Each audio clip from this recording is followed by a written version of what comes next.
요즘 도커 작동 기술에 대해서 알아볼게요. 간단하게 다시 전에 있던 걸 조금 되짚어보자면, 도커는 컨테이너 가상화 환경에서 애플리케이션의 관리 및 실행을 위한 오픈소스 플랫폼입니다. 그리고 컨테이너란 격리된 공간에서 프로세스가 동작하는 기술로, 기존 VM이 가상화 방식이 주로 OS 가상화를 지원하던 방식이었던 반면에, 컨테이너는 간단히 보면 파일 시스템의 가상화를 지원하고 있고, 기존 VM에서 각각 VM마다 게스트 OS를 설치하였다면, 컨테이너에서는 게스트 OS 없이 호스트 OS의 자원을 공유하기 때문에 가상화의 오버헤드가 작습니다. 또한 컨테이너에서는 부팅 개념이 존재하지 않아 시작과 종료가 빠르다고 할 수 있습니다. 도커의 구성 요소로는, 도커는 클라이언트 서버 아키텍처를 사용하며, 클라이언트와 서버는 호스트 머신에 설치된 도커 데몬으로 빌드와 실행, 배포 등을 할 수 있도록 통신합니다. 여기서 도커의 동작 방식으로 간단하게 어플리케이션을 담기 위해 도커 이미지를 빌드하고, 도커 이미지로부터 어플리케이션을 실행하기 위한 도커 컨테이너를 만들고, 도커의 이미지는 공개 사설 저장소에서 공유할 수 있습니다. 도커에서 사용되는 기술로, 도커는 컨테이너를 관리하기 위해 리버트 LXC 및 시스템D를 통해 추상화된 가상화 인터페이스를 사용하며, 리눅스에서 제공하는 가상화 기능 외에 자체적으로 립컨테이너 라이브러리를 포함합니다. 또한 C그룹 및 네임스페이스와 같은 리눅스 커널의 리소스 격리 기능과 유니온 파일 시스템 등을 사용하며 독립적인 컨테이너를 실행하고 유지 관리할 수 있습니다. 도커는 리버트 리눅스 컨테이너 시스템D를 통해 추상화된 가상화 인터페이스를 사용하는 것뿐만 아니라, 리눅스 커널이 제공하는 자체적인 수단으로 립 컨테이너를 사용하는데, 원래 기존의 초기에는 리눅스 컨테이너가 디폴트였다면, 지금은 립 컨테이너가 디폴트로 사용하고 있습니다. 근데 리눅스 컨테이너를 알아야 도커에 대해서 조금 더 알기 수월하다고 해서 리눅스 컨테이너를 조금 넣어놨는데, 리눅스 컨테이너의 기원은 chroot라고 할 수 있습니다. 과거에 chroot 명령어로 컨테이너를 생성하였는데, chroot는 파일 시스템에서 루트 디렉터리를 변경하는 명령어로 특정 디렉토리를 루트 디렉터리로 설정하면 chrootjl이라는 환경이 생성돼서 chrootjl 안에서는 바깥의 파일과 디렉터리에 접근할 수 없습니다. 이처럼 chroot는 디렉토리 경로를 격리하기 때문에 서버 정보 유출과 피해를 최소화하는 데 주로 사용되었습니다. 하지만 chrootjl에 들어가는 실행 파일과 공유 라이브러리 등을 직접 준비해야 했고, 설정이 복잡하며 완벽한 가상 환경이 아니기 때문에 chroot에서 제어할 수 있는 파일이나 디렉토리에 대한 액세스만으로는 네트워크 및 프로세스를 컨트롤할 수 없었습니다. 이후 리눅스는 chroot를 발전시켜 리눅스 컨테이너라는 시스템 레벨 가상화를 제공하였고, 네임스페이스에서 제공하는 프로세스 트리, 사용자 계정, 파일 시스템, IPC, 네트워크 장치 등의 운영 환경을 고립시켰으며, C그룹을 통해 가상화된 각각의 고립된 환경에 CPU, 램프, 디스크, 네트워크와 같은 자원을 할당합니다. 이러한 방식으로 리눅스 컨테이너는 격리된 컨테이너를 생성하고 제공했습니다. 사실 컨테이너만 필요하다면 리눅스 컨테이너만 사용해도 되지만, 리눅스 컨테이너의 생성 및 관리 배포에 대한 부가 기능이 없기 때문에 실제 서비스를 운영하기에는 부족함이 있었습니다. 도커에서는 이를 보충하고 컨테이너에 대한 부가 기능을 제공하고, 컨테이너의 상태를 이미지하여 손쉽게 배포할 수 있게 했습니다. 기존의 컨테이너에서 각각의 운영체제 내에서 작동하는 경량화된 VM 구현이 목적이었다면, 도커에서는 개발자들이 다양한 운영체제에서 작동하는 동일한 개발 환경을 구현하는 것을 목적으로 만들어졌습니다. 이전 페이지에서처럼 도커 프로젝트는 초기에 리눅스 컨테이너가 네임스페이스, C그룹 기능과 같은 일부 커널 기능들에 대한 인터페이스와 같이 기본 실행 드라이버로 사용되었다면 리눅스 사용자가 시스템 또는 응용 프로그램 컨테이너를 손쉽게 만들고 관리할 수 있었습니다. 하지만 의존성으로 인해 문제들이 발생되었고 도커의 핵심 기능이었던 리눅스 컨테이너 개발을 제어할 수가 없었기 때문에 새로운 오픈소스 실행 드라이버인 libcontainer가 만들어졌습니다. 도커에서 리눅스 컨테이너를 사용하는 컨테이너의 리눅스 컨테이너를 컨테이너 표준 런타임 환경으로 제공하지만 디폴트는 libcontainer로 제공을 합니다. libcontainer는 다른 의존성 없이 커널의 컨테이너 API에 직접 액세스하기 위해 개발된 라이브러리로 libcontainer를 사용하면 리눅스 컨테이너나 다른 사용자 연합 패키지에 의존하지 않고도 즉시 네임스페이스 제어 그룹 기능을 네트워크 인터페이스 및 방화벽 규칙을 일관되게 사용할 수 있습니다. 예측 가능한 방식으로 조작할 수 있고 리눅스 컨테이너처럼 버전 및 배포판과 관련된 문제에 영향을 받지 않습니다. 그리고 libcontainer가 시간의 지남에 따라 더 큰 오픈소스 생태계와 산업 표준을 준수하기 위해 여러 추상화 레이어를 추가하면서 추후 런시 기술로 합쳐졌습니다. 현재 도커 엔진의 주요 구성 요소는 컨테이너드와 런시입니다. 도커가 0.9 버전에서 자체적인 libcontainer 기술을 디폴트로 사용하였고 추후에 런시 기술로 합쳐졌는데 런시와 컨테이너드 기반으로 한 도커 1.11이 처음 출시되었고 이후 도커는 쿠버네티스와 같은 컨테이너 플랫폼의 요구와 동등한 수준까지 끌어올릴 수 있는 많은 기능들이 추가되었습니다. 도커 엔진은 도커의 주요 진입점으로 도커 이미지, 오케스트레이션, 볼륨 관리, 네트워킹, 확장 등을 담당합니다. 도커 커먼드 라인에서 도커 엔진에게 이미지 실행을 요청하면 도커 엔진이 이 책임에 대해서 컨테이너드 데몬에 위임합니다. 컨테이너드 데몬은 컨테이너 이미지를 저장하고 전송하는 것을 담당하며 루트 파일 시스템을 만들고 컨테이너드 심을 통해 런시를 호출하여 컨테이너를 시작하고 또한 컨테이너를 감독합니다. 또한 저수준의 스토리지 및 네트워크 인터페이스를 관리합니다. 컨테이너마다 분할되는 자원에 대해서는 다음과 같은 것들이 있습니다. 컨테이너마다 별도의 프로세스 테이블을 관리하여 컨테이너의 프로세스에서 다른 컨테이너의 프로세스가 보이지 않게 하고 C그룹의 기능을 사용하여 컨테이너에서 사용할 수 있는 범위를 제한합니다. 컨테이너마다 특정 디렉토리 루트 파일 시스템을 보이게 하고 네트워크 네임스페이스 기능으로 컨테이너마다 별도의 네트워크 설정을 구성할 수 있습니다. 이게 도커에서 사용되는 리눅스 컨테이너 기능들은 다음과 같습니다. 각 기능들은 크게 네임스페이스, C그룹, 스토리지, 네트워킹, 시큐리티 등으로 크게 나눌 수 있습니다. 먼저 네임스페이스란 어떤 네임스페이스에 속하냐에 따라 서로 다른 존재로 인식됨으로써 각 레이어를 격리하는 기술입니다. 한 곳에 합쳐진 데이터에 이름을 붙여 충돌 가능성을 낮추고 쉽게 참조할 수 있는 기능을 제공합니다. 도커는 이런 네임스페이스 기능을 사용하며 컨테이너를 실행하게 되면 해당 컨테이너의 네임스페이스를 생성하고 컨테이너를 격리합니다.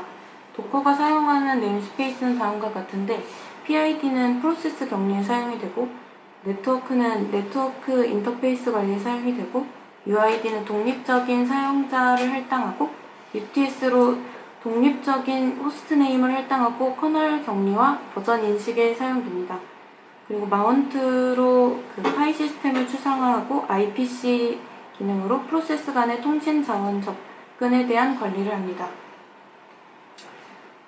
C그룹은 운영체제가 관리하는 다양한 리소스를 중앙에서 제어하기 위한 도구입니다. 리소스를 그룹화하고 각 그룹에 대한 우선순위나 사용 가능한 리소스를 제한하거나 리소스 그룹을 분리하는 등의 기능을 제공합니다. C그룹에서 관리하는 대상은 파일 시스템이나 프로세스뿐만 아니라 CPU 리소스랑 메모리, 각종 디바이스, 네트워크 패킹, 네트워크 인터페이스 등이 있습니다. C그룹의 이용 예로는 특정 프로세스에서 사용 가능한 메모리와 CPU 시간을 제한하는 것 등이 있습니다. 도커는 이 기술을 사용하여 CPU나 메모리 디스크 같은 하드웨어 리소스를 제한하며 컨테이너마다 자원을 분할합니다. 유니온 파일 시스템은 여러 파일 시스템을 통합해 하나의 파일 시스템으로 보이게 하는 기술로 수정된 레이어만 새로 빌드 후 교체하는 경량화된 방식입니다. 도커에서는 카피온라이트 방식으로 컨테이너 이미지 간의 차이를 취급함으로써 낭비 없이 컨테이너 이미지의 변경을 관리합니다. 도커 컨테이너에서 이미지를 관리하는 스토리지 플러그인으로 다음과 같은 기능들을 허용하고 있고, 여기서 copy on write라는 거는 데이터를 바로 복사하지 않고 원본을 그대로 참조하여 원본 또는 복사본 데이터 중 하나가 변경될 때 빈 공간을 확보하여 데이터를 복사하는 구조를 말합니다. 그래서 도커 이미지랑 수정에 대해서는 저렇게 나타낼 수 있는데, 기본 이미지에 필요한 프로그램과 라이브러리 소스를 설치한 뒤 파일을 하나로 만든 것을 도커 이미지라고 합니다. 매번 기본 이미지에 필요한 프로그램과 라이브러리 소스를 설치하면 용량이 큰 이미지가 중복되어 생성될 거라고 생각하기 쉬운데, 보시는 이미지처럼 도커 이미지는 현재 이미지에서 바뀐 부분만 이미지로 생성하고 실행할 때는 현재 이미지와 바뀐 부분을 합쳐서 실행합니다. 도커 네트워크 관련된 부분인데, 일단 브릿지는 OSI 모델에서 데이터 링크 계층에 있는 여러 개의 네트워크 세그먼트를 연결해주는 것을 의미하고, NIC 같은 경우에는 컴퓨터 네트워크에 연결하여 통신하기 위해 사용하는 하드웨어 장치를 의미합니다. 도커의 컨테이너는 서버의 물리 NIC와 별도로 각 컨테이너마다 가상 NIC가 할당되어 있습니다. 가상 NIC는 도커 0이라는 가상 브릿지에 접속하여 컨테이너끼리 통신합니다. 도커 0은 도커 데몬을 기동한 후에 생성되며 컨테이너가 통신하기 위한 기본적인 브릿지 인터페이스입니다. 가상 NIC는 각 컨테이너에서 etc0로 인식되며 etc0에는 호스트 OS에서 생성된 가상 NIC가 페어로 할당됩니다. 이 가상 NIC로 불리는 베스는 OSI 7계층 레이어 2에서 가상 네트워크 인터페이스로 페어된 NIC끼리 터널링 통신을 수행한다고 합니다. 이게 도커 컨테이너끼리 통신할 때랑 도커 컨테이너가 외부 네트워크로 통신할 때를 따로따로 분리한 건데요.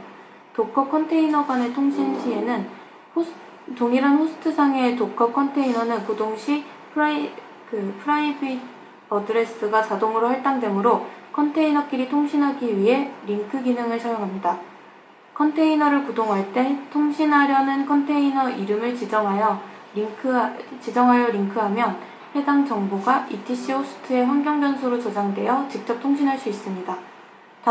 단 링크 기능을 사용한 통신은 동일 호스트, 즉 가상 브릿지 도커 제로에 접속한 컨테이너끼리만 가능하며, 멀티 호스트 환경에서는 링크 기능을 이용한 통신이 불가능하기 때문에 주의해야 합니다. 또한 보안 요구사항에 따라서 컨테이너 간 통신을 차단하도록 설정할 수도 있습니다. 도커 컨테이너가 외부 간에 통신을 할 때는 도커 컨테이너가 외부 네트워크와 통신할 때 가상 브릿지 도커 0과 호스트 OS의 물리 NIC에서 패킷을 전송해야 합니다. 이때 도커에서는 NAT 기능을 사용하여 접속합니다. 이 기능은 컨테이너를 구동할 때 내부에서 사용하고 있는 포트를 가상 브릿지 도커 제로에 개방할 때 사용됩니다. 여기서 NAT란 하나의 IP를 여러 컴퓨터에서 공유하는 기술로 IP와 포트를 변환하는 기술을 의미하는 겁니다. 그리고 마지막으로 리눅스 커널 기능 중에서 이제 보안을 위해 강제 접근 제어를 제공하는 보안 프레임워크로 카파빌리티, 셀 리눅스, 앱 아머 등의 기능이 존재하는데, 이 보안 옵션 같은 경우에는 도커에서 필수 기능은 아닌데 주로 사용하는 기능으로 알려져 있습니다. 일단 저는 발표는 여기까지입니다. 엄청 자세하게 잘해주셨어요. 일단 뭐 질문 있으신가요? 발표 내용이 되게 어려웠죠. 그 PPT 좀 볼 수 있어요? 발표 내용이 어려웠다는 게 어렵게 발표하셨다는 게 아니라 내용이 진짜 어려운 내용이에요. 왜냐하면 이 도커라는 기술을 이렇게 구현하게 하는 그런 기능들이기 때문에 되게 좀 어려운 내용이고 처음부터 보면은 이제 우리가 여기서 좀 몇 가지 그냥 개념적으로 좀 알아두면 좋은 내용들이 있어요. 사실 몰라도 도커를 쓰는데 큰 문제는 없지만 이제 우리가 고급적으로 쓰려면 얘가 이러이러한 기능으로 이러이러한 그 리눅스 자체에서 지원하는 기능으로 얘가 구성이 돼 있고 그래서 아까 저기 중요한 키워드가 하나 나왔는데 보안. 그러니까 이 도커가 일단 실행이 되면 얘는 루트 계정으로 실행이 돼요. 요게 굉장히 큰 의미가 있어요. 왜냐면 우리가 뭐 아파치나 엔진엑스 다 띄워보시면 알겠지만 얘는 띄우면 루트 계정으로 실행이 되죠. 왠지 아세요? 왜일까요? 내가 웹서버를 띄웠다 하면은 얘는 내가 이 네트워크 안에서 실제 물리적인 NIC 장비 안에서 이 80포트, 디폴트인 80포트로 내가 이제 네트워크를 사용하겠다는 거예요. 이 네트워크라는 거는 이 루트가 관리하는 거고 이 유저마다 이렇게 주는 권한은 아니거든요. 맞죠? 네, 그래서 내가 기본적으로 아파치를 뭐 리눅스에다 띄운다 하면은 루트 권한으로 실행이 돼요. 네, 이렇게 되고 그래서 이제 이 도커도 실행할 때 이 시스템에 호스트 머신에 많은 기능들을 쓰려면은 실제로 루트 권한이 필요한 거예요.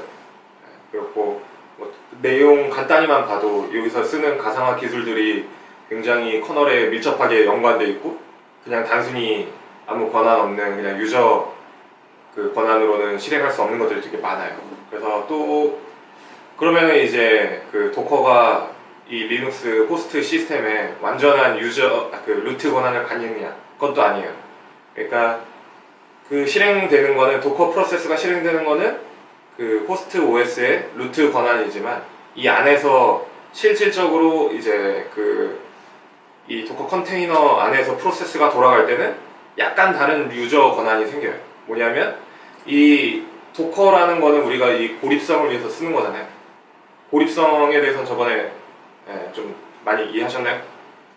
이 고립성이 왜 필요한지, VM이랑 뭐가 다른지에 대해서 좀 확실히 인지를 하고 있어야 우리가 이 도커를 쓰는 의미가 있기 때문에 그래서 이 고립성을 보장하는데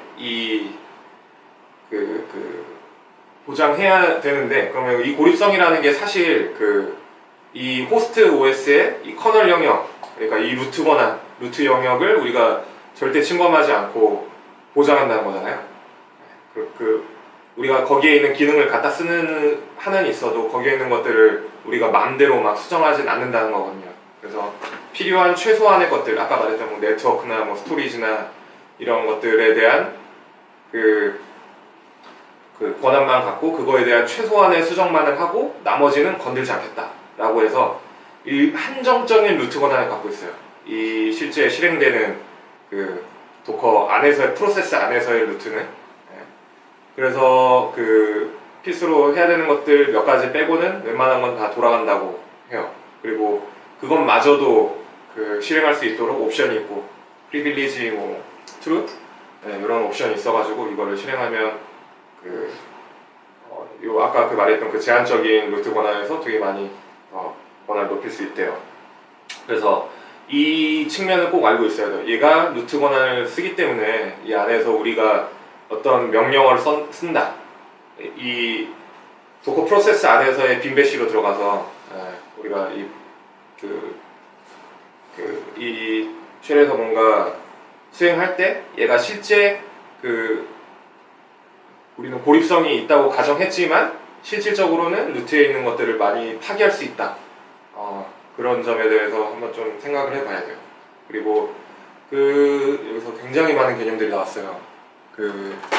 일단 이 부분이 중요한 것 같은데 우리가 도커를 우리가 요 키워드들 모르고 그냥 단순히 리눅스에서 이런 고립성을 위한 가상화라고 생각해봐요. 그러면은 우리가 알고 있는 기술들을 생각해보면 뭐 아까 말했듯이 네트워크 분리해야 되죠.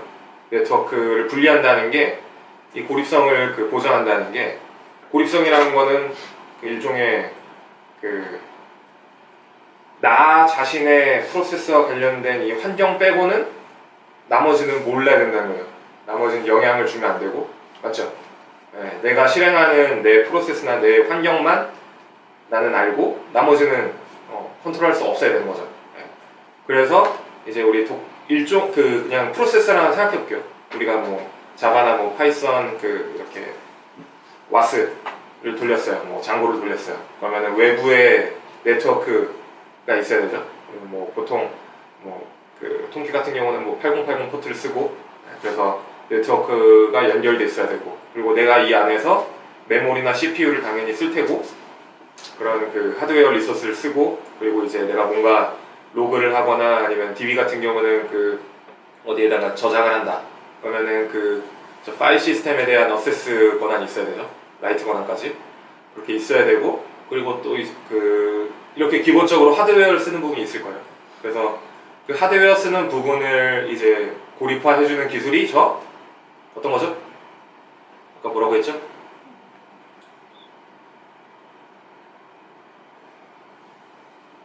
네. 여기서 저 스토리지와 저 네임스페이스들 해서 특히 이제 저 C그룹, C그룹이 주로 그런 내용이 되겠고, 그리고 네트워크는 좀 더 별도로 네트워크만을 고립화하는 기술이 따로 있는 것 같아요. 맞죠? 네, 개념적으로 그렇게 되고, 이제 네임스페이스는 우리가 네임스페이스는 이제 우리가 일종의 패키지처럼 이 안에서의 우리가 알고 있는 범위만을 한정 짓는 거죠. 그런 기술이고, 가장 쉽게 생각해 보면 일종의 링크라고 보면 될 것 같아요. 네임스페이스 MNT 마운트가 실제로는 링크잖아요. 우리가 여기다 만들어 놓고 그거를 그냥 심볼링 링크로 그냥 걸어 놓는 거기 때문에, 그래서 네임스페이스는 이제 이 안에서의 논리적인 뭐 폴더 구조면 폴더 구조를 해놓고 얘를 우리는 루트처럼 쓰겠다. 예를 들면 실제 이 도커 파일이 있는 곳은 뭐 유저 밑에 뭐 바 밑에 나의 아이디 밑에 뭐 도커 밑에 뭐 파일즈를 해놓고, 그거를 이제 이 도커 프로세스 안에서는 루트가 바로 매핑돼서 연결되어 있는 그런 링크 형태인 거죠. 그래서 이런 네임스페이스는 내가 쓰는 영역이 실제로는 완전히 내가 그냥 점유하고 있는 영역만 쓰는데, 이 프로세스 안에서는 내가 전체 다 가지고 있는 것처럼 만들어주는 그런 기술인 것 같아요. 그래서 이런 기본적인 근간이 되는 기술을 뭐 세부적으로는 우리가 다 알 필요는 없을 것 같아요. 시스템 엔지니어가 아니니까. 근데 이제 이런 것들이 있어서 이 도커가 이런 고립화를 할 수 있구나, 그리고 이런 것들이 VM과 차별이 되는 다른 점이구나 라는 것에 대해서 아는 것, 그리고 아까 말했던 그런 도커가 할 수 있는